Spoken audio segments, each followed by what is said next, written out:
Hello বন্ধুরা, আরও একটু নতুন ভিডিওতে আপনাদের সবাইকে জানাই স্বাগতম। তো বন্ধুরা, আজকে আমি চলে এসেছি সরাসরি আলুর জমিতে। কি পদ্ধতিতে আলুর জমি চাষ করে সব কিছুই তোমাদেরকে দেখাবো বলে আজ আমি চলে এসেছি আলুর জমিতে।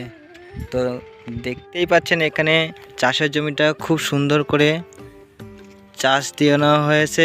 খুব ছোট দানা, মাটির দানা ছোট করে নেওয়া হয়েছে, রুটার দিয়ে চাষ করে নেওয়া হয়েছে।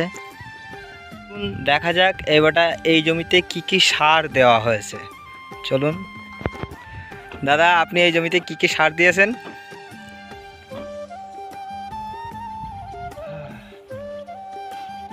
আমরা বিঘে 4 বস্তা ফসফেট দেওয়া হয়,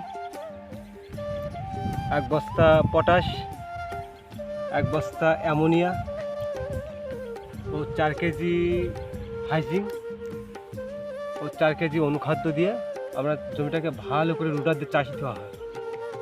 দিয়ে সুন্দর করে দাগ টেনে আলুর বীজ বসিয়ে আমরা আলুর বীজটাকে কোদাল দিয়ে ভালো করে মাটি দিয়ে ঢেকে দেওয়া হয়।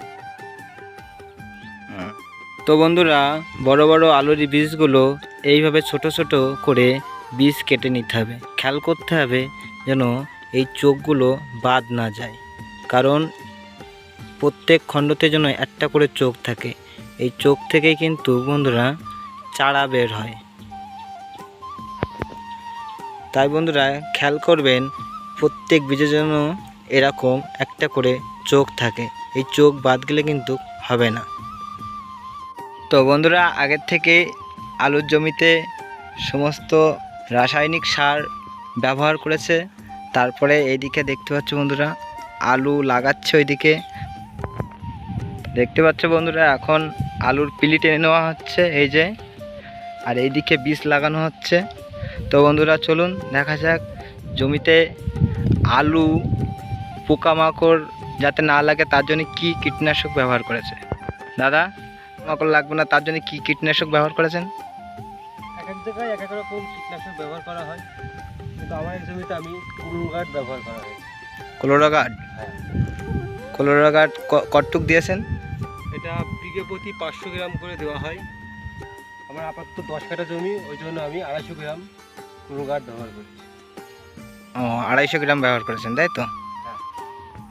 তো বন্ধুরা, এবার চলুন আপনাদের আলুর বীজ কীভাবে রোপণ করতে হয় সেগুলো একটু দেখাই। এই দেখুন, দেখতেই পাচ্ছি বন্ধুরা, আলুর বীজ রোপণ হচ্ছে।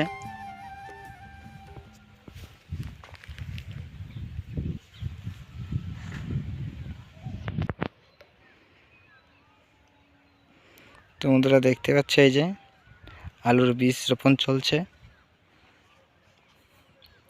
আলুর বীজ রোপণের পরে ওইভাবে ডাঁড়া টেনে দিতে হয় কোদাল দিয়ে। এই দেখুন কীভাবে পকেটগুলো কেটে নিচ্ছে, এই পিলিগুলো।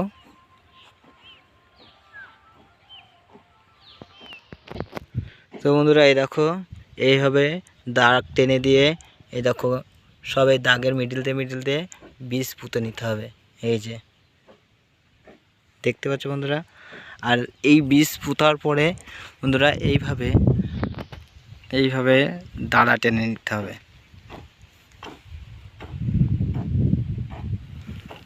দেখতে পাচ্ছ, জল দিতে কোনো অসুবিধা হবে না তাহলে।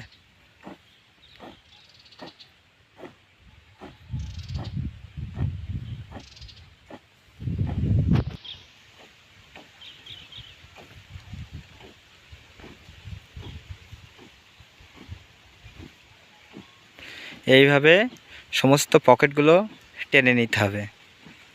এই দেখুন বন্ধুরা, এইগুলো করা হয়ে গেছে।